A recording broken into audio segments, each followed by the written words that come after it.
Representative democracy is a form of democracy where citizens elect officials to represent them in the government, making decisions and passing laws on their behalf. This differs from direct democracy, where citizens themselves vote on all policy initiatives and laws without intermediary representatives. Let's look at three key features of representative democracy. The first key feature is the electoral system. Citizens have the power to choose their representatives through regular, free, and fair elections. This system is designed to ensure that elected officials are accountable to the people, as they can be replaced during subsequent elections if they do not perform to the electorate's satisfaction.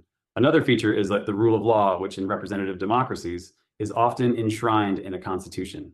This legal framework ensures that all citizens, including those in power, are subject to the same laws. It also protects the rights of individuals and minorities, providing a legal mechanism to address grievances against the government or other individuals. A third feature is the separation of powers among different branches of government: the executive, the legislature, and the judiciary. This division is intended to provide a system of checks and balances that prevents any one branch from gaining excessive power and abusing the democratic process. Representative democracy has several strengths. One strength is its practicality in large, diverse societies. Direct democracy, where citizens vote on every issue, becomes impractical in large populations with complex issues.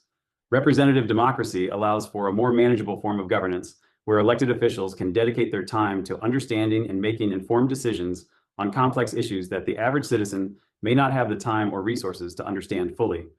Another strength is the promotion of stability and continuity. Since representatives are elected for set terms, policies are not likely to fluctuate dramatically with each decision or change in public opinion. This stability makes for consistent and long-term policy planning and execution, which is crucial for the development of any nation. However, representative democracy also has limitations. One significant issue is the risk of elected officials not truly representing the will of the people.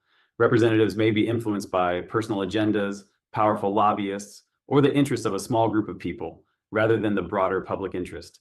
This can lead to disillusionment and apathy among voters who may feel that their voices are not truly heard or represented. Another limitation is the potential for partisanship, where political parties focus more on defeating each other rather than working collaboratively to solve issues. This partisanship can lead to gridlock, where no significant legislation is passed because parties cannot reach a consensus. It can also polarize the society, dividing citizens into hostile camps based on political affiliations rather than uniting them around common interests. To learn about other models of governance, including direct democracy, check out the videos on screen now.